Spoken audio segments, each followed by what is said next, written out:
نحمده ونصلي على رسوله الكريم اما بعد فاعوذ بالله من الشيطان الرجيم بسم الله الرحمن الرحيم رب اشرح لي صدري ويسر لي امري واحلل عقدة من لساني يفقهوا قولي۔ اللہ تعالیٰ کا لاکھ لاکھ شکر ہے جس نے ہمیں انسان بنایا۔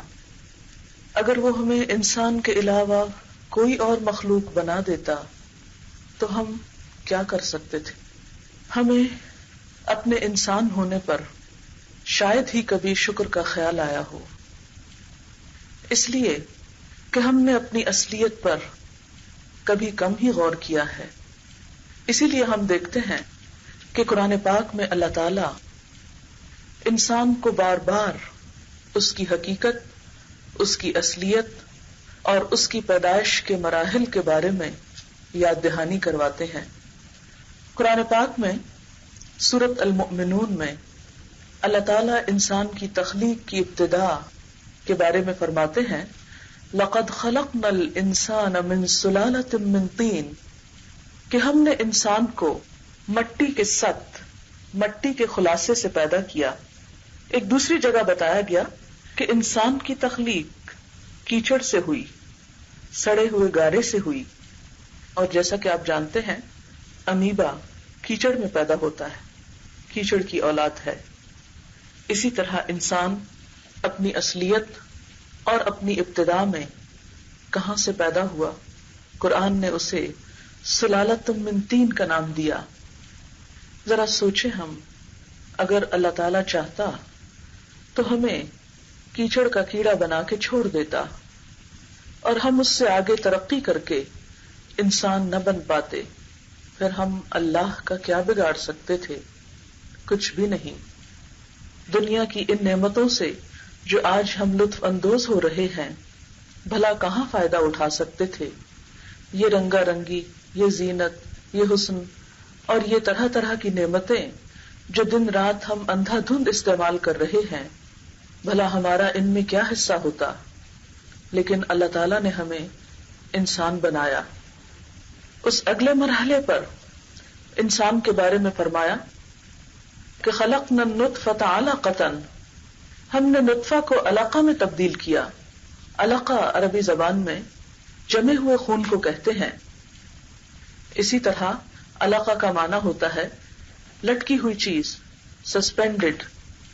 اسی طرح جونک کو بھی عربی زبان میں علقہ کہا جاتا ہے۔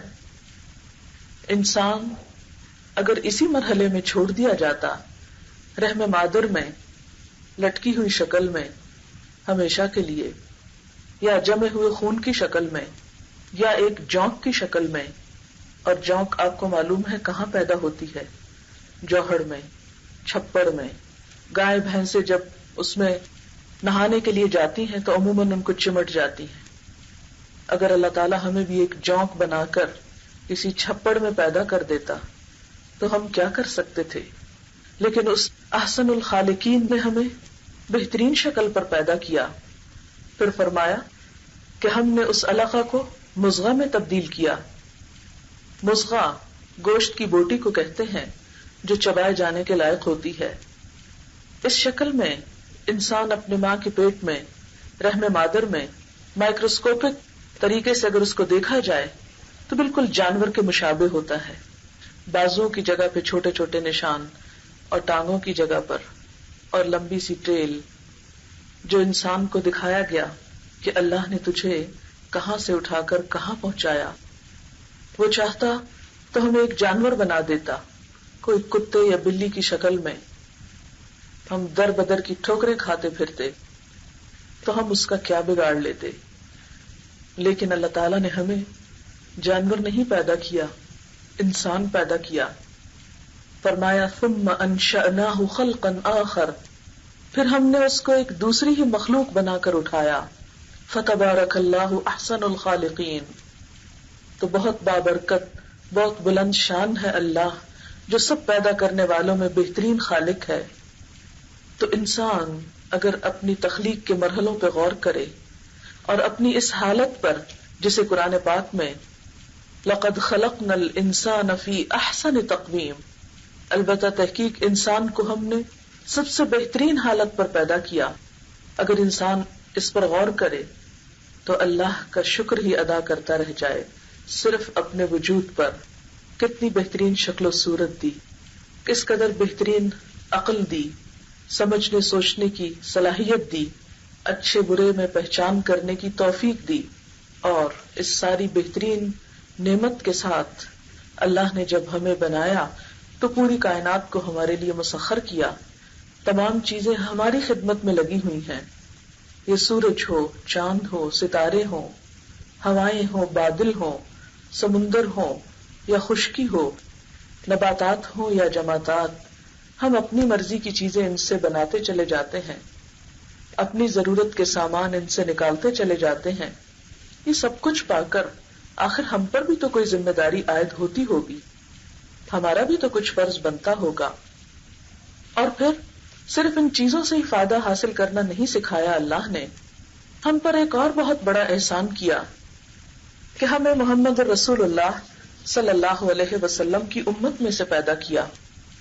اللہ تعالیٰ قرآن پاک میں فرماتے ہیں لَقَدْ مَنَّ اللَّهُ عَلَى الْمُؤْمِنِينَ إِذْ بَعَثَ فِيهِمْ رَسُولًا مِّنْ أَنفُسِهِمْ يَتْلُو عَلَيْهِمْ آيَاتِهِ وَيُزَكِّيهِمْ وَيُعَلِّمُهُمُ الْكِتَابَ وَالْحِكْمَةَ وَإِنْ كَانُوا مِنْ قَبْلُ لَفِي ضَلَالٍ مُبِينٍ.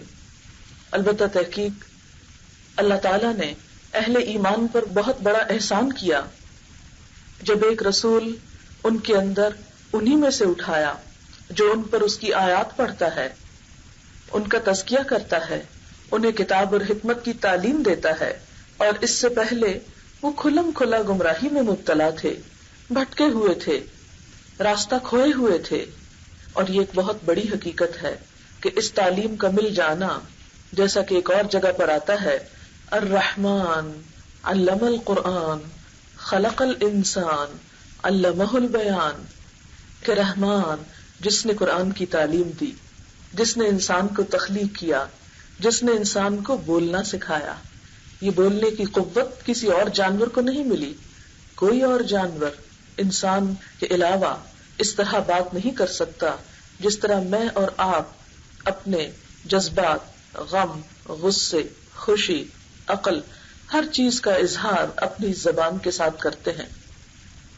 انسان کی بہترین کوالٹی کہ جس میں اللہ تعالیٰ نے ہمیں قرآن کی تعلیم دی، تو یہ رحمان کی رحمت کا ایک بہت عظیم الشان اظہار ہے کہ اس نے ہمارے اندر ایک نبی بھیجا اور اس کو کتاب دی، حکمت کی باتیں دی اور ہمیں بھٹکنے سے بچا لیا. اس اللہ کے رسول محمد الرسول اللہ صلی اللہ علیہ وسلم نے دنیا میں ایک بہترین مثالی معاشرہ قائم کر کے دکھایا، انسان کو انسان سے ملایا، محبتیں عام کی، امن اور سکون کو عام کیا. اور اس سے پہلے لوگ ان تمام تصورات سے نہ آشنا تھے. عربوں کے ہاں 1700 جنگوں کے تاریخی ریکارڈ ملتے ہیں. جنگ بعث جو آپ صلی اللہ علیہ وسلم کی آمد پر ختم ہوئی 120 سال سے 2 قبیلوں کے درمیان جاری تھی، بے شمار کشت و خون ہو چکا تھا. ان قبائل کو آپ صلی اللہ علیہ وسلم نے شیر و شکر کر دکھایا، کالے اور گورے کا حقیقتاً فرق مٹایا. رومی یا ایرانی یا عربی، ان سب کو ایک جگہ پر لا کھڑا کیا اور ان کے درمیان کوئی فرق نہ رہا. آج محمد الرسول اللہ صلی اللہ علیہ وسلم کی تعلیمات کے بغیر نہ صرف یہ کہ ساری دنیا بلکہ ہم خود بھی فرقہ واریت، اختلافات، گروہ بندیوں، ذاتوں اور مختلف چیزوں میں تقسیم ہو چکے ہیں. ہمارے گھروں کے اندر سکون اور اطمینان نام کی چیز نہیں رہی. بھائی بھائی کو کاٹ رہا ہے، رشتہ دار ایک دوسرے کو دیکھ نہیں سکتے. یہ ہمارے اندر یہ سب کچھ کیوں ہوا؟ وہاں تو بلال حبشی اور عمر فاروق ایک جگہ پر بیٹھے ہیں. آقا اور غلام کا فرق مٹ چکا ہے. حضرت ابو بکر صدیق رضی اللہ تعالی عنہ نے حضرت بلال کو آزاد کرایا تھا. حضرت عمر کہا کرتے تھے سیدنا ابو بکر اعتق سیدنا بلال، ہمارے آقا ابو بکر نے ہمارے آقا بلال کو آزاد کروایا تھا. وہ جو غلام تھے وہ آقا کہلانے لگے اپنی کوالٹیز کی وجہ سے، اپنی قابلیتوں کی وجہ سے، اپنے تقوی اور ایمان کی وجہ سے. لیکن آج ہمارے اندر جو کلاس سسٹم ہے، جو معاشرتی اور طبقاتی تقسیم ہو چکی ہے، اس نے دراصل انسانوں کے درمیان محبت جنم نہیں دی، انسانوں کو انسانوں کا خیرخواہ اور وفادار نہیں بنایا، انسان کو انسان کے خون کا پیاسا بنا دیا، ایک دوسرے کا دشمن بنا دیا، باہم حسد اور فساد میں جنم لیا، اور انسان نے اپنے ہاتھوں اپنی زندگی کو جہنم بنا لیا۔ ان سب مشکلات سے نکلنے کا راستہ کہاں کو ہے؟ کدھر کو جانا چاہیے انسان کو؟ محمد الرسول اللہ صلی اللہ علیہ وسلم کے اسوہ حسنہ کو اپنانے میں ان تمام مشکلات کا حل ہے، اور اس کے لیے ضروری ہے کہ ہم آپ کی ذات سے وابستہ ہو جائیں، کیونکہ اللہ تعالیٰ نے یہ گواہی دی وَإِن كَانُوا مِن قَبْلُ لَفِي ضَلَالٍ مُبِينٍ کہ آپ کے آنے سے پہلے لوگ حقیقتاً گمراہی میں تھے، بھٹک رہے تھے، بہکے ہوئے تھے، راستہ گم کیے ہوئے تھے، اور آج بھی انسانیت محمد الرسول اللہ کے بغیر بھٹکی ہوئی ہے۔ آج ہمارا تو حال یہ ہے کہ مسلمانوں کے اندر زکوٰۃ کا نظام ہونے کے باوجود بھوک ہے، افلاس ہے، غربت ہے، بیماری ہے، تمام مشکلات ہیں۔ لیکن جن ممالک نے ترقی کے بلبوتے پر ان مسائل پہ قابو بھی پایا، وہاں بھی حقیقی امن نظر نہیں آتا، وہاں اس سے بھی بڑے بڑے مسائل نے جنم لیا، لا علاج بیماریوں نے جنم لیا، اور انسانیت آج بھی بھٹک رہی ہے۔ لیکن آج انسانیت جس کو ہم بہت محترم قرار دیتے ہیں، بہت ترقی یافتہ قرار دیتے ہیں، مگر اس پر نظر ڈالیں جنہوں نے اللہ کے بھیجے ہوئے رسولوں کی رہنمائی کے بغیر خود اپنی عقل کے ذریعے اپنی منزل اور اپنا راستہ تلاش کرنا چاہا، ان کا حال کیا ہے؟ ان پر تھوڑی سی نظر ڈال لیں کہ ان میں سے بہت سارے لوگوں نے اپنی ساری زندگیاں اس حقیقت کو پانے میں لگا دی کہ انسان کی ابتدا کہاں سے ہوئی، کیونکہ وحی کی رہنمائی سے تو انہوں نے گلو خلاصی کرا لی، اللہ اور اس کے رسول پر اعتماد اور ایمان اٹھ گیا، تو اس کے بعد اپنی عقل پر ایمان لا کر اور اپنی کوششوں اور اپنے زور بازو کے ذریعے انہوں نے حقیقت کو پانے کی کوشش کی، تو آج بھی وہ بھٹک ہی رہے ہیں۔ آپ کو معلوم ہے کہ کائنات کی ابتدا اور آغاز اللہ تعالیٰ کی کتاب میں بہت واضح طرح بتایا گیا ہے کہ کیسے ہوا اور کون ہے اس پوری کائنات کا خالق و مالک، اور اس کائنات کے نظام کو کس طرح بہترین پرامن طریقے سے چلانا چاہیے۔ یہ سب کچھ آج مسلمانوں کے پاس قرآن کی شکل میں موجود ہے، لیکن چونکہ ہم خود بھی نہیں پڑھتے اور دنیا کو بھی نہیں دکھاتے کہ اس کے اندر کیا لکھا ہوا ہے، لہٰذا وہ لوگ جو اس کتاب کو نہیں مانتے اور محمد رسول اللہ صلی اللہ علیہ وسلم کو نہیں مانتے، انہوں نے جب خود سے اپنی عقل کی بنا پر کائنات کی تحقیق کرنا چاہی، آغاز اور انجام کے بارے میں جاننا چاہا، تو بھاری بھاری رقمیں خرچ کی۔ ایٹم کے بارے میں آپ سب جانتے ہیں کہ اس کے 2 اجزاء ہوتے ہیں، نیوٹران اور پروٹان۔ صرف پروٹان کی تحقیق کے لیے امریکہ میں جو مشین لگائی گئی، اس پر $550 ملین کی رقم خرچ آئی کہ یہ جانا جائے کہ یہ ذرہ کیا ہے، اور چونکہ ذرے کا راز اگر معلوم ہو جائے تو پوری کائنات کا حال معلوم ہو سکتا ہے، آغاز معلوم ہو جائے تو انجام کے راز کو بھی پا لیا جائے گا۔ لیکن اتنی بھاری رقمیں خرچ کرنے کے باوجود انسان اپنے نقطۂ آغاز کو نہیں سمجھ سکا، نہیں پا سکا۔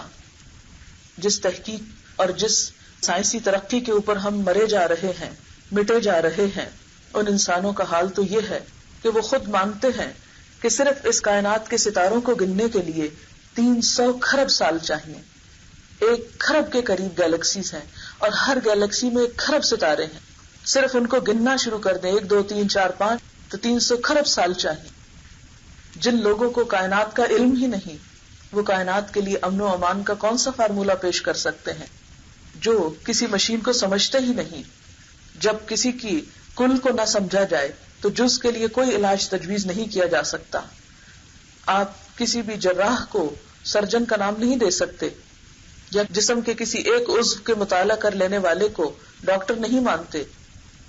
کسی بھی اسپیشلائزڈ ڈاکٹر کے لیے ابتدا میں ضروری ہوتا ہے کہ پوری ہیومن باڈی کو جانے، اور وہ MBBS کے سارے مرحلے سے گزرے، کئی سال کے مطالعے کے بعد جا کر پھر آگے اسپیشلائزیشن شروع ہوتی ہے، اور پھر جا کر وہ اس قابل ہوتا ہے کہ جسم کی ہڈیوں کا یا اسکن کا یا کسی اور چیز کا علاج کرے۔ جز کے علاج کے لیے کل کا علم ضروری ہوتا ہے۔ تو انسانیت جس زمین پر رہتی ہے، اس کرۂ ارض کے مسائل کے حل کرنے کے لیے پوری کائنات کے بارے میں جاننا ضروری ہے، اور وہ اللہ رب العالمین کے سوا کوئی نہیں جان سکتا.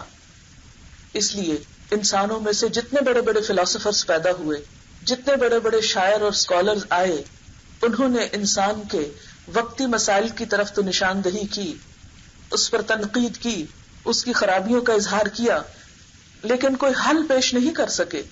وہ حل محمد رسول اللہ نے پیش کیا صلی اللہ علیہ وسلم، جنہیں براہ راست اللہ تعالی کی رہنمائی میں علم دیا گیا تھا. ہم بہت متاثر ہو جاتے ہیں، مرعوب ہو جاتے ہیں کہ انسان چاند پہ پہنچ گیا اور معلوم نہیں ان کی عقل کہاں سے کہاں چلی گئی. لہٰذا آج ہمیں جو کچھ کرنا ہے ان انسانوں کی دی ہوئی رہنمائی کے تحت کرنا ہے. ہم کیوں بھول جاتے ہیں کہ محمد رسول اللہ صلی اللہ علیہ وسلم صرف چاند پر نہیں 7 آسمانوں کے پار گئے تھے، سدرۃ المنتہا تک پہنچے تھے، اور اللہ تعالیٰ سے براہ راست ہم کلام ہوئے تھے.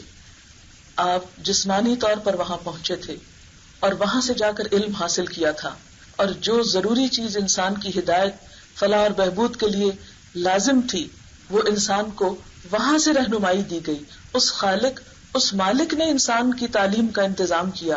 الرحمن علم القرآن، اس رحمان نے جس نے پوری کائنات کو تخلیق کیا ہے، جو انسان کے بارے میں بھی انسان سے بڑھ کر جانتا ہے، اس نے اپنا ایک نمائندہ محمد رسول اللہ صلی اللہ علیہ وسلم کی شکل میں ہمارے پاس بھیجا، اور اس کو وہ ساری تعلیم دی گئی، وہ سارے راز بتائے گئے، وہ ساری حکمتیں اس کے قلب پر عیاں کی گئی کہ جو انسان کی رہنمائی کے لیے ضروری تھی.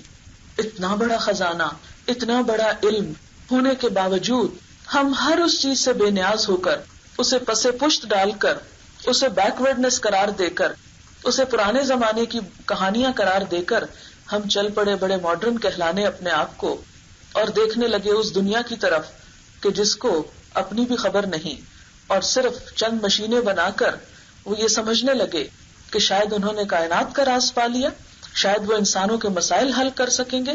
نہیں، ہماری یہ سوچ غلط ہے، اور ہم ایک بھول میں مبتلا ہیں اگر ہم یہ سمجھتے ہیں کہ ویسٹ ہمارے مسائل کا حل پیش کرے گا. اگر ہم دنیا کو کسی صحیح چیز کی طرف لانا چاہتے ہیں تو سب سے پہلا کام یہ کرنا ہوگا کہ مغرب کی مروبیت کو دل سے نکالنا ہوگا. جب تک اس کی مروبیت ہمارے دل سے نہیں جاتی، اللہ کی عظمت کا ہمیں یقین نہیں ہوتا، محمد رسول اللہ صلی اللہ علیہ وسلم کی عظمت اور محبت اور آپ کی قابلیت ہمارے دل میں نہیں آتی، اس وقت تک نہ ہم اپنی زندگیوں میں کوئی تبدیلی لا سکتے ہیں اور نہ ہم دنیا والوں کے لیے ایک رہنمائی پیش کر سکتے ہیں. آج کون سا ایسا علم ہے کہ جس کی ابتدا مسلمانوں نے نہ کی ہو؟ ہندسہ ہو، انجینئرنگ ہو، عمل جراحی ہو، ان تمام چیزوں کا آغاز مسلمانوں سے ہوا. قرآن کی تعلیم آنے کے بعد لوگوں کے اندر روشنی پیدا ہوئی اور انسانیت نے پڑھنے لکھنے کا کام حقیقی معنوں میں شروع کیا. لیکن افسوس کے ساتھ کہنا پڑتا ہے کہ ہم اپنی تاریخ سے بالکل غافل، ہم اپنے ہیروز سے بالکل غافل، ہم مسلم سائنٹسٹ کے نام تک نہیں بتا سکتے.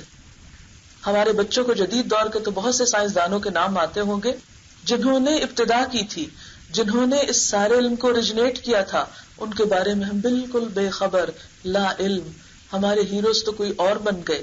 صحابہ کرام جن کے دور میں یہ ساری فتوحات ہوئی، جنہوں نے علم کی روشنی لوگوں میں عام کی، ان کے بارے میں ہم کچھ بھی نہیں جانتے.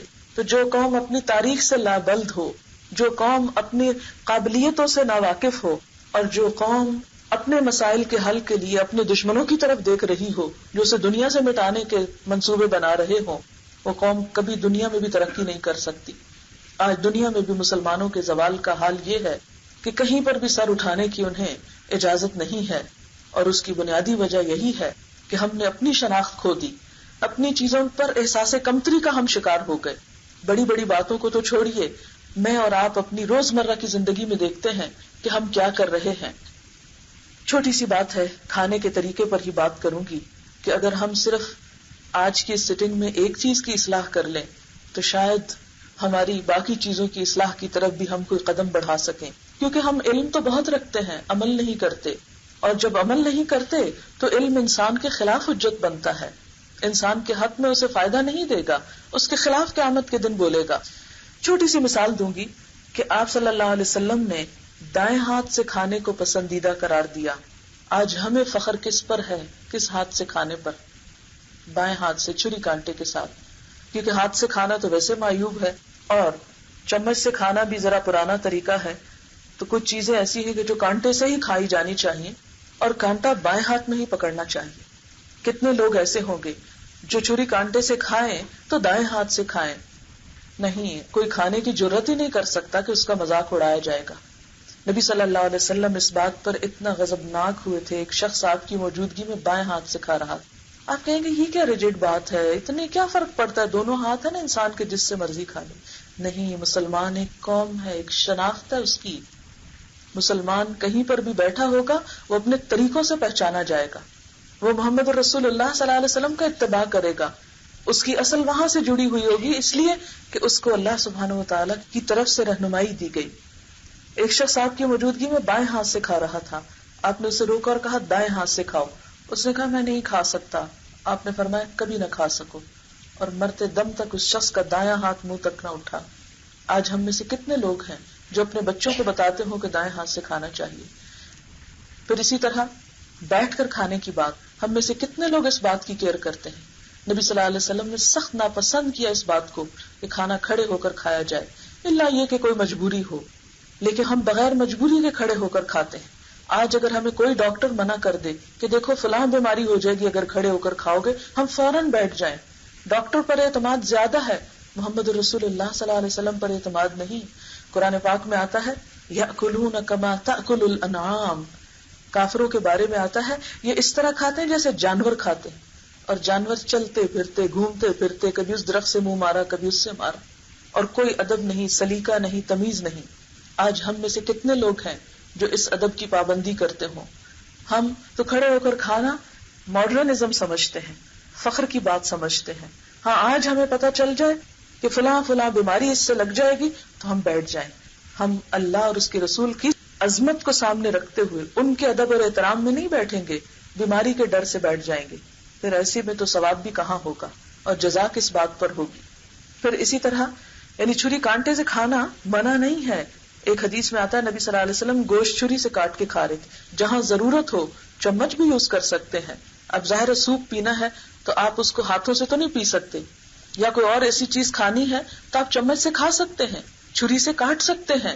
لیکن ہمیں منع نہیں کیا گیا کہ چھری مت استعمال کرو، منع نہیں کیا گیا کہ چمچ مت استعمال کرو، لیکن اس سے منع کیا گیا کہ بائیں ہاتھ سے مت کھاؤ، اس سے منع کیا گیا کہ کھڑے ہو کر مت کھاؤ. اور پھر ہم جب غلط کام کرتے ہیں تو اس پر کانفیڈنٹ ہوتے ہیں.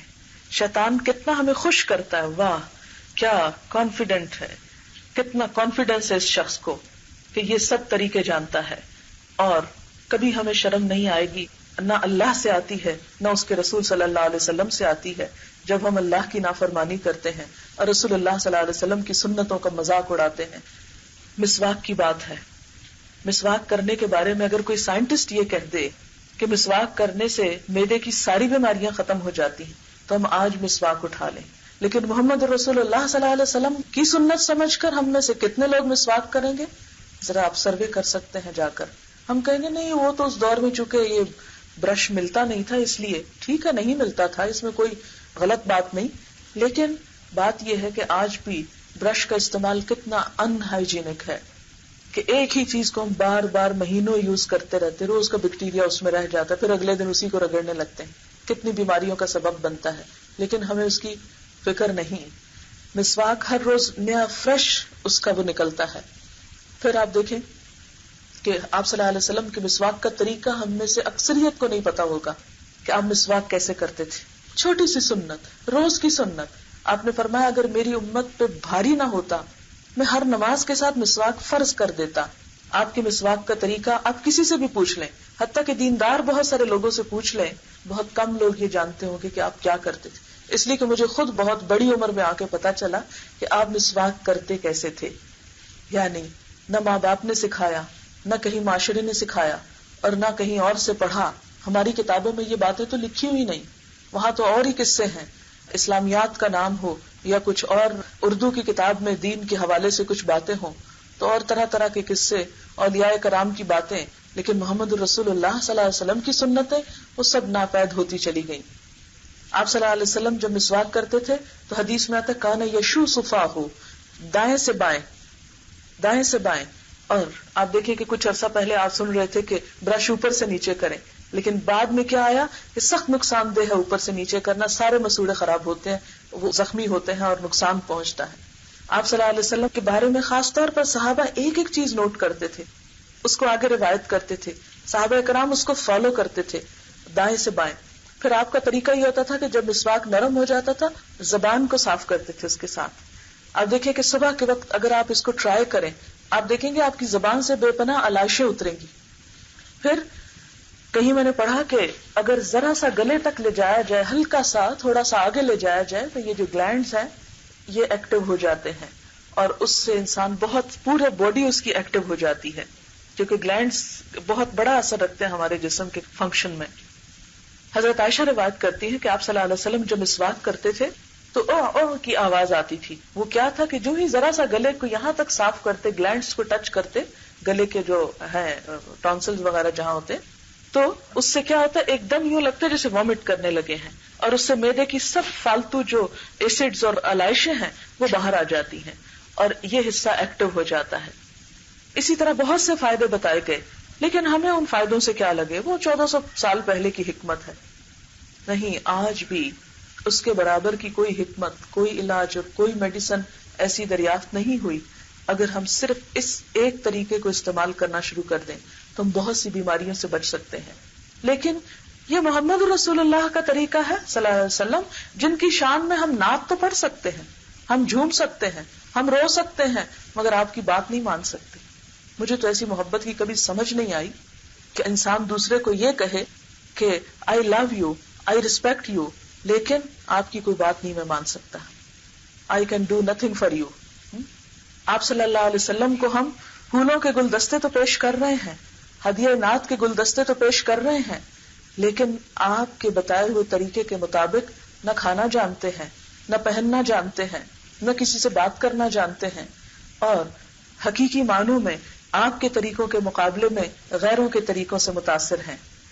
وہ شخص جس کی حکمتوں کے سورس اللہ رب العزت کی ذات تھی، جس نے کسی انسان سے تعلیم حاصل نہیں کی، جس کا براہ راست معلم رب العزت تھا، جو پوری کائنات کا خالق ہے، اور جس کے مقابلے میں انسان کا علم کیا ہے، وَلَا يُحِيطُونَ بِشَيْءٍ مِّنْ عِلْمِهِ إِلَّا بِمَا شَاءَ، وہ اس کے علم کا احاطہ نہیں کر سکتے مگر جتنا وہ چاہتا ہے۔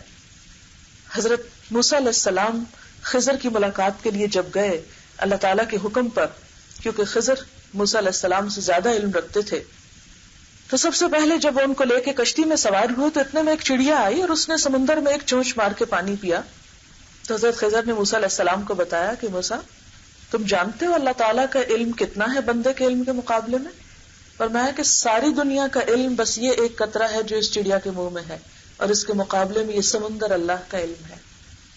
ہم اس قطرے کو تو بڑی اہمیت دیتے ہیں، اس کے پیچھے تو مرے جاتے ہیں، ساری زندگی لگاتے ہیں، لیکن وہ سمندر، اس کی کچھ شعاعیں اور کچھ چھینٹیں قرآن اور سنت کے علم کے، وہ ہم میں سے کتنے لوگوں کی روح پر پڑ چکے ہیں۔ ہم میں سے کتنے لوگوں نے اپنا وقت، اپنی جان، اپنا مال، اپنی کچھ قربانی اس کام کے لیے کی ہو۔ پھر ہم کیسے حقدار ہیں جنت کے، کیسے امیدوار ہیں اللہ کی مزید نعمتوں کے، جب اس نے جو پہلے نعمتیں دی ان کی تو ابھی تک ہم نے قدردانی نہ کی، ان کو تو پرانی باتیں سمجھ کر ایک طرف رکھ دیا، اور ان کے مقابلے میں دوسرے لوگوں کی عظمت کے ہم گن گاتے ہیں دن رات۔ کسی بھی زبان کو ہم سیکھ سکتے ہیں، لیکن جو مروبیت ہے، جو ہمارے اندر روگ ہے، جو محبت اور عظمت ان زبانوں کے لیے آ گئی ہے، یہ ناپسندیدہ ہے۔ آپ دیکھیں گے، مجھے پچھلے سال فرانس جانے کا اتفاق ہوا، نہ ان کے میوزیم میں کوئی انگریزی لکھی ہوئی تھی، نہ ان کا کوئی شخص بولتا نظر آتا تھا۔ میوزیم میں ایک جگہ پر بائبل کے سکرولز تھے جو ڈیڈ سی سے وہ ملے ہیں، اس کے کنارے سے، بہت پرانے اور بہت ہی زبردست قسم کی قیمتی ڈاکیومنٹ تھا، اور میں تڑپ رہی تھی کہ کوئی شخص مجھے پورے اس ایریا میں مل جائے جس کو انگریزی آتی ہو اور مجھے یہ جو اس کے نیچے لکھا ہے صرف یہ پڑھ کے سنا دے کہ یہ کیا لکھا ہوا ہے۔ میں جاننا چاہتی، بائبل کے بہت پرانے قدیم نسخے زمین کی کھدائی کے دوران کچھ ملے ہیں، ایک پہاڑ کی کھو سے یا بہرحال کہیں سے بھی انہوں نے ڈسکور کیے ہیں، اور وہ سینکڑوں سال پرانے تھے، اور اس کو انہوں نے اس وقت میوزیم میں ڈسپلے کیا ہوا تھا۔ اور میں تڑپتی تھی کہ کسی طرح مجھے پتا چلے کہ انہوں نے کیسے ڈسکور کیا، کیا ساری ان کی ہسٹری جاننا چاہتی تھی. کافی دیر میں نے اس کام کے لیے لگائی کہ میں ایک ایک جگہ پھری کہ کوئی سٹاف میں سے کوئی گائیڈ کوئی کچھ بھی ہو جو مجھے انگریزی میں تھے. کوئی انگریزی نہیں جانتا تھا وہاں پورے ایریے میں. وہ بھی ترقی کر گئے ہیں اپنی زبان کے ساتھ. ان کو کوئی مرغوبیت نہیں ہے انگریزی زبان کی، انہیں کوئی شوق ہی نہیں ہے. سڑک پہ جاتے ہوئے راستہ پوچھنا ہوتا تھا، کوئی ہمیں انگریزی میں بتانے والا ملتا نہیں تھا.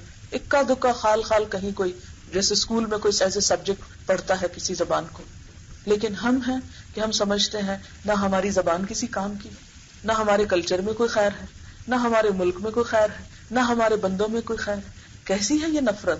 اپنے آپ سے نفرت، اپنے بندوں سے نفرت، اپنی زبان سے نفرت، اپنے دین سے نفرت، اپنے کلچر سے نفرت. تو جو قوم اپنے آپ سے نفرت کرنے لگے وہ اپنی دشمن نہیں تو اور کیا ہے. اللہ نے ہم کو بھی عقل دی ہے، سمجھ دی ہے، بہت کچھ ہے ہمارے پاس، لیکن جب تک ہماری سوچ نہیں بدلے گی، ہمارے اندر مروبیت ختم نہیں ہوگی، جب تک ہمارے دلوں میں اللہ کی عظمت نہیں بیٹھے گی، رسول اللہ صلی اللہ علیہ وسلم کی حکمت کے معترف ہم نہیں ہوں گے، اس وقت تک حال نہیں بدل سکتا.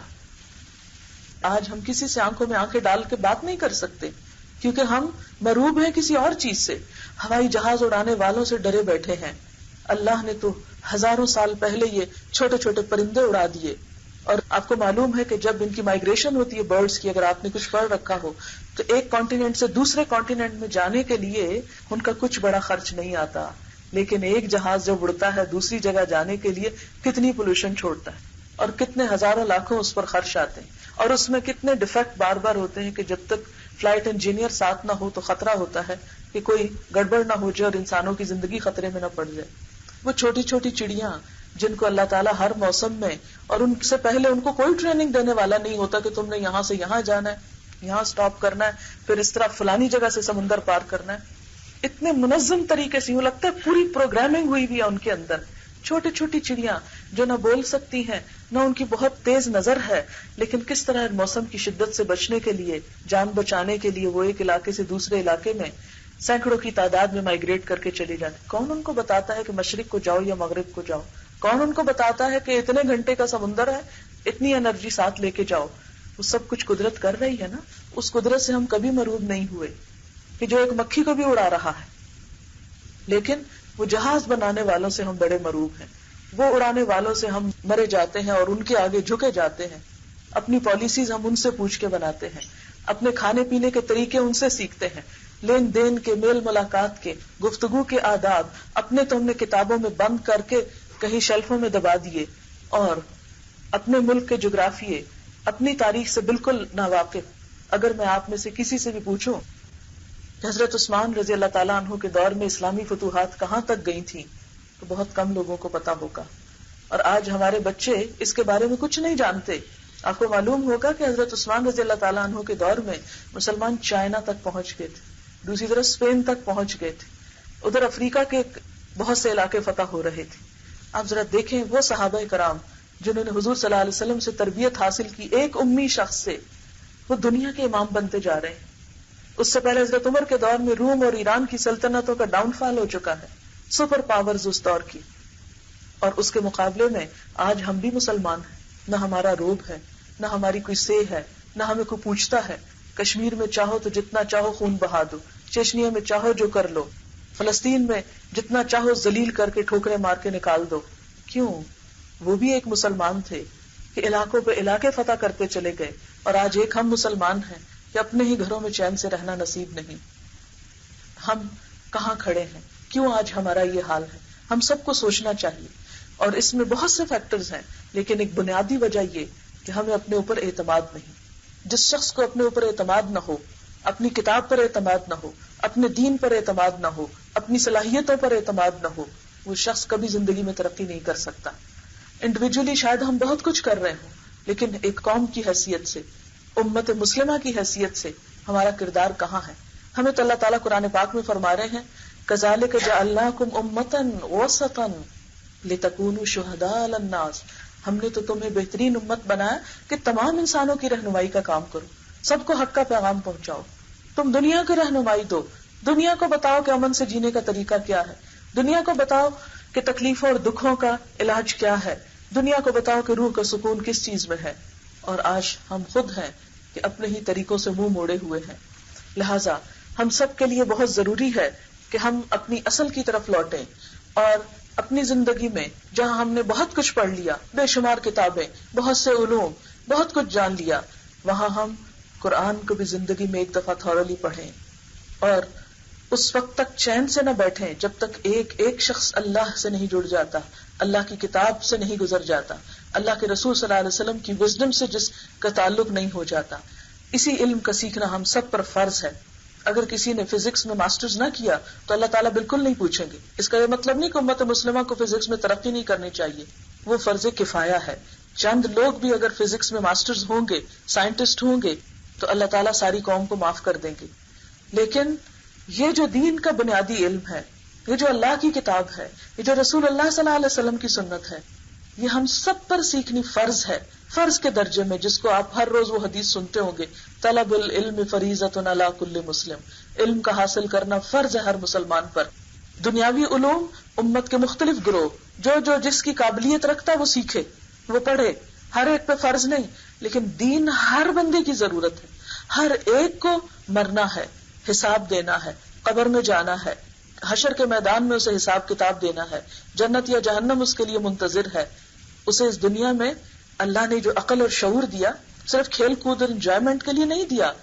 ما خلقت الجن والانس الا لیعبدون، میں نے جن و انس کو اپنی عبادت کے لیے پیدا کیا ہے. اور اب اللہ کی عبادت کیا ہے؟ اللہ کی غلامی اختیار کرنا، اللہ کو خالق مان کر اس کی مخلوق ہوتے ہوئے اپنی حیثیت کو، اپنے اندر ایک بندگی، ایک عاجزی پیدا کرنا، اللہ کا شکر ادا کرنا، اللہ تعالیٰ کے ساتھ ایک تعلق قائم کرنا. تو ہم میں سے یہ ہر ایک کی ضرورت ہے. جب تک ہم میں سے ہر شخص اس کے لیے کوشش نہیں کرے گا، اس وقت تک کسی دوسرے کا کیا ہم کو فائدہ نہ دے گا. کوئی اور کھانا کھا لے تو ہم کو اس سے کیا فائدہ جب تک ہم خود نہ کھائیں. کوئی اور پی لے تو ہماری پیاس نہیں بجھتی، کسی اور کے کرنے سے ہمیں نہیں حاصل ہوگا. یہ وہ فرض ہے کہ جس کو ادا کرنا ہم سب کی ضرورت ہے.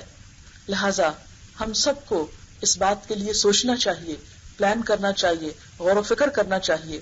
آج میں خاص طور پر آپ کی ملاقات کے لیے اپنی ایک اسٹوڈنٹ لے کر آئی ہوں جو آذربائیجان سے آئی ہے، ایک ایسے ملک سے جہاں مسجدوں میں اذان کی آواز نہیں، جہاں نماز پڑھنے کی اجازت نہیں.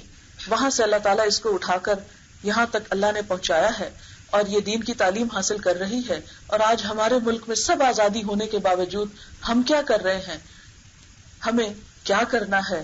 شاید اس کی کسی بات سے آپ کے دل میں کوئی خیال آ جائے، ہماری ذاتی بھی اور امت کی تقدیر بدل جائے. میں اپنی بات اختتام کرتی ہوں اور میں اس بچی کو دعوت دیتی ہوں. یہ انگلش میں بات کرے گی، صرف تھوڑا ایکسنٹ فرق ہے، لیکن ذرا آپ غور سے سنیں گے تو انشاءاللہ آپ کو بات سمجھ میں آئے گی. یہ اپنا تعارف بھی کرائے گی اور کس طرح یہاں پہنچی یہ بھی انشاءاللہ بتائے گی. ربی اشرح لی صدری ویسر لی امری واحلل عقدۃ من لسانی یفقهوا قولی. My name is Nazila, and Azerbaijan, you maybe heard first time, it was a Russian state, and Russia captured it in the beginning of the 19th century, and Azerbaijan got independence around first democratic republic in the Middle East. But again in 1920, the Soviet Union captured it again. And they killed all Islamic scholars. The Quran was forbidden to be read. If you kept Quran in your house, the police, they could come to your house and they killed all the family. Even they didn't give respite to the little children. They sent the head of family to Siberia. The women were tortured because their families, their husbands, their fathers, or their far relatives were Islamic scholars. And if it was so, who would teach the people about the Islamic way of life? Nobody. Once I attended in the party which was about the Prophet ﷺ's birthday in Islamabad. The great scholars of Pakistan also attended in that party, and I looked and I said inside, in my heart, oh my God, if Azerbaijan had such great scholars, Islamic scholars, my people, my Turkish people, their people, of course would follow their ways, the way of Prophet ﷺ. But then I thought that once Allah Ta'ala gave this chance to them, Azerbaijan was a historical center of Islamic culture. Azerbaijan gave a great scholars, Islamic scholars, in the Middle Ages, in the 19th century, in the beginning of the 20th century. But the people didn't follow them. They listened, respected them, as Dr. Farhat told. We love you, we respect you, but we are sorry, we cannot follow your ways. And in 1990, Azerbaijan got its independence, alhamdulillah. But some people thought that, okay, if this independence will give the people to return to Islam. But what happened? Some Turkish people from Turkey, they came to Azerbaijan, they built mosques. And daily there was 5 times azan. And near my aunt's house also was a beautiful mosque. When was azan, the people said that we don't want to listen to this azan because it is at 5 o'clock in the early morning and we cannot sleep. Can you imagine? And when young people want to come to Islamic way, when they want to do namaz, their parents, they don't want them to do namaz. And me also. When I began to do namaz, they wanted to stop me. They said that, no, you are in university, in historic department, you are also journalist, you put articles, you have future, and inshallah, we expect you that you will become some diplomat or like this stuff. But I said that, no, it is my time, I know where to spend. They said, if you wear this cap, nobody will give you a job. But I came, alhamdulillah, Allah Ta'ala opened my way, made easy everything to me. It gave me firmness in my heart. And I said that, no, nobody can stop me. And I increased my knowledge. Everything depends from intention. Every amal depends of intention. If your intention is good, Allah Ta'ala opens the way, opens the doors to you, opens the doors of mercy of the skies. And in my life also was so. And after this, step by step, Allah Ta'ala sent me religious Islamic friends, good Islamic scholars from Britain, from other countries. They invited me to their Islamic conferences, and I get knowledge of Islam. And they opened my way. They encouraged me that I should increase my knowledge in Islam, because Azerbaijan people were need. And I came to Pakistan. Alhamdulillah, I met very good people. Allah Ta'ala made me to meet with the good religious people. I was not among the bad people, alhamdulillah. یہ Baku state university سے اس نے graduation کیا history میں، اور اس میں world history بھی پڑھی، Islamic history بھی کچھ پڑھی، اور کچھ اپنی آذربائیجان کی ہسٹری. تو یونیورسٹی سے ایک ٹرپ ان کا گیا مختلف مسجدیں دیکھنے کے لیے. وہاں جا کر یہ مسجدوں سے متاثر ہوئی اور اس کے دل میں اسلام کا خیال آیا، اور اس نے کچھ نماز وغیرہ پڑھنی شروع کی. اس کے مدر اور فادر دونوں بہت ایجوکیٹڈ لوگ ہیں. لندن گراڈ میں تھا اس کا باپ، لیکن اب ریٹائر ہو گیا. اس کی ماں بھی بہت پڑھی لکھی خاتون ہے. تو جب اس نے نماز شروع کی تو اس کو نہ قبلے کا پتہ، نہ نماز کا صحیح پتہ، اور کبھی کوئی اس کو کچھ بتاتا تو کسی طرح نماز پڑھنی شروع کر دیتی، کوئی اور کچھ بتاتا تو کسی اور طرح، نہ صحیح ٹائمنگ کا پتہ. ایک کتاب کہتی کہ مجھے کہیں سے ملی، لیکن اس کتاب سے اس نے کچھ نماز سیکھی، کیونکہ آس پاس کوئی نماز پڑھنے والا نہیں ہوتا تھا. جب رشیا نے آذربائیجان کو کیپچر کیا تو اس کے بعد مسجدیں وغیرہ بند کر دی گئیں. جیسے اس نے بھی بتایا کہ اگر کسی ایک فیملی میں قرآن کا نسخہ نکل آتا تو پوری فیملی کو ختم کر دیا جاتا. تو اسلام کا نام لینے والا بھی کوئی نہیں رہا. لہٰذا اس کو جب اللہ تعالیٰ نے یہ سمجھ دی تو پھر اس نے نماز پڑھنی شروع کی. تو اس کی ماں نے اس کو بہت روکا کہ تم نماز نہیں پڑھ سکتی، بہت شور کیا. اس کے والد کو کہا کہ اس کو سٹاپ کرو، کیونکہ یہ تو پھر دنیا کی تعلیم سے جائے گی. اور کہتی کہ میں اب 21 ایئرس کی ہو گئی ہوں اور میری اپنی زندگی ہے، آپ اپنا کام کریں اور مجھے میرا کرنے دیں. لیکن کہتی کہ اس کے بعد انہوں نے ذرا سا میری مخالفت کم کی تو میں نے اپنے والدین کو بھی کہا کہ آپ بھی نماز پڑھا کریں. پھر اس پر اور زیادہ آفینڈ ہوئے کہ کل یہ خود پڑھ رہی تھی اور آج ہمیں کہنا شروع ہو گئی. ہم کو یہی لگتا تھا کہ یہ اس کام میں بہت آگے بڑھ جائے گی. پھر اس کے بعد آہستہ آہستہ یہ جرنلسٹ بن گئی اور بہت سارے لوگوں سے اس کی ملاقات ہوئی. لندن میں ایک ڈاکٹر انس ہوتے ہیں، وہ آذربائیجان گئے. وہاں سے انہوں نے کہا کہ ہم تمہیں اسلام کے بارے میں مزید پڑھنے، کیونکہ اس کے اندر بہت ایک دلچسپی اور ایک تجسس تھا کہ میں اور جانوں. ملیشیا یونیورسٹی میں آپ کو بھجواتے ہیں، لیکن اس کی مدر نہیں مانی کہ نہیں، اتنی دور ہم نہیں بھیج سکتے. پھر اس کے بعد وہ دوبارہ آئے تو انہوں نے کہا کہ تم ابھی تک کوئی کام نہیں شروع کیا، چلو تمہیں پاکستان بھیجتے ہیں. اسلامک ریسرچ انسٹیٹیوٹ کے ڈاکٹر ظفر اسحاق انصاری ہیں، ان سے انہوں نے رابطہ کیا اور ان کو پاکستان بھیجا. اسلامک یونیورسٹی انہوں نے ایڈمیشن لیا. وہاں کا ماحول ان کو کچھ سوٹ نہ کیا تو ڈاکٹر انصاری نے میرے پاس الہدا میں بھیج دیا. اس وقت ہمارا سیشن شروع ہی ہونے والا تھا. تو اس نے کہا کہ مجھے یہ سارا ماحول بہت پسند ہے، کیونکہ یہاں ہر ایک دوسرے سے محبت کرتا نظر آتا ہے جو مجھے کہیں اور نظر نہیں آتی. تو میں ایڈمیشن یہاں لینا چاہتی ہوں. میں نے کہا تمہیں تو اردو نہیں آتی تو تم کیا پڑھو گی یہاں میرے سے, لیکن اس کا اصرار ایسا تھا کہ مجھے ماننا پڑا. میں نے کہا کہ چلیں دیکھتے ہیں کیا ہوتا ہے. میں نے اپنی ایک ایکس اسٹوڈنٹ کو اس کے ساتھ مقرر کیا. میں جب کلاس میں لیکچر دیتی تھی تو وہ انگلش میں لکھتی جاتی اور یہ اس کو دیکھتی جاتی, کبھی میرے منہ کو دیکھتی اور کبھی نیچے دیکھتی, اور اس طرح 1-2 مہینہ کام چلتا رہا. یہ ٹرانسلیشن پڑھتی رہی اور ساتھ ساتھ وہ اس کے کان میں بتاتی رہتی. پھر آہستہ آہستہ یہ ہوا کہ میں نے الگ اس کے لیے ایک ٹیچر مقرر کر دی کہ جو دن میں جو کلاس میں پڑھایا جاتا ہے وہ اس کو انگلش میں سکھاتی ہے. اب ہم تقریباً 18 پارے کر چکے ہیں. اور راستے میں جب قرآن لگا ہوا تھا تو اتنے غور سے سن رہی تھی, کہتی میں اللہ کا کتنا شکر ادا کروں کہ مجھے یہ لینگویج سمجھ آنے لگی اور قرآن ڈائریکٹ سمجھتی ہوں. اور ماشاءاللہ اس نے سورۃ البقرہ تک اپنی زبان میں قرآن کی تفسیر بھی لکھ لی ہے. اور اب اس کا ارادہ ہے کہ پورے قرآن کی تفسیر, کیونکہ ان کی لینگویج میں قرآن کی کوئی ترجمہ اور تفسیر اویلیبل نہیں, آذربائیجان کی جو اپنی لینگویج ہے اس میں اب یہ لکھ رہی ہے. اور اس نے 2 کتابیں بھی لکھی ہوئی اپنی یونیورسٹی لائف کے بعد. بہت ذہین بچی تھی, ایک آذربائیجان کی فارن پالیسی کے بارے میں اور ایک اور اسی طرح کی کوئی کتاب ہے, اور آکسفورڈ یونیورسٹی نے آفر کیا کہ ہم اس کی کتاب کو چھاپتے ہیں. اور اس کے پیچھے سب اس کی فیملی اور ایمبیسی کے لوگ کہ یہ تم قرآن کیوں پڑھنے لگ گئی ہو, یہ کتنی احمقانہ بات ہے, تم جو تمہارا فیلڈ ہے اس میں کام کرو, ڈپلومیٹ بن جاؤ گی, بڑے بڑے تمہیں عہدے ملیں گے دنیا میں, کیونکہ آذربائیجان کو تم جیسے لوگوں کی ضرورت ہے. لیکن ان ساری یعنی پوری فیملی کو چھوڑا ہوا ہے, گھر بار کو چھوڑا ہوا ہے, ہر مخالفت مول لے کر ڈٹرمنڈ ہے قرآن سیکھنے پر. اور میں بعض اوقات اس کی زندگی پہ غور کرتی ہوں کس طرح اللہ تعالیٰ ایک بالکل اندھیرے ماحول سے, جہاں کوئی راستہ نہیں, نماز پڑھنے کا طریقہ نہیں کوئی جانتا, وہاں سے اس کو اٹھا کے یہاں لے آیا ہے, اور کس طرح اللہ تعالیٰ اس کو سکھا رہا ہے. اور اب اس نے اردو بھی کافی سیکھ لی. اب مجھے کہتی ہے کہ میں آپ کا اکثر لیکچر اردو میں بھی سمجھ جاتی ہوں. اور ابھی یہ 7-8 مہینے کی صرف ہماری اور اس کی ملاقات ہے. تو میں ہمیشہ سوچتی ہوں کہ ایک شخص اتنی دور سے اٹھ کے ساری قربانیاں کر کے, جس کا دنیا کا فیوچر برائٹ ہے, ایسا نہیں کہ اس کو کوئی کام نہیں تھا تو فارغ تھی, جاب کر رہی تھی, جاب چھوڑ کے, فیملی چھوڑ کے, ملک چھوڑ کے, کھانا پینا, یہاں کی ہاسٹل کی مرچیں اور جو ہم کھاتے ہیں جس قسم کا, اور اتنی شدید گرمی کیونکہ وہ بہت ٹھنڈا علاقہ ہے, ہر چیز پر اسلام کے لیے قربانی کر رہی ہے. اور مجھے کہتی ہے کہ جس طرح یہاں قرآن پڑھا جاتا ہے, مجھے امید ہے کہ میں اس سٹائل پہ جب انشاءاللہ آذربائیجان میں پڑھاؤں گی تو پڑھے لکھے لوگ بھی قرآن کو سیکھیں گے اور سمجھیں گے. تو ہمیں بہت ہوپ ہے کہ انشاءاللہ اللہ تعالیٰ اس کے ذریعے اس ملک میں بھی اسلام کا چراغ بیسکس کے ساتھ روشن کریں گے.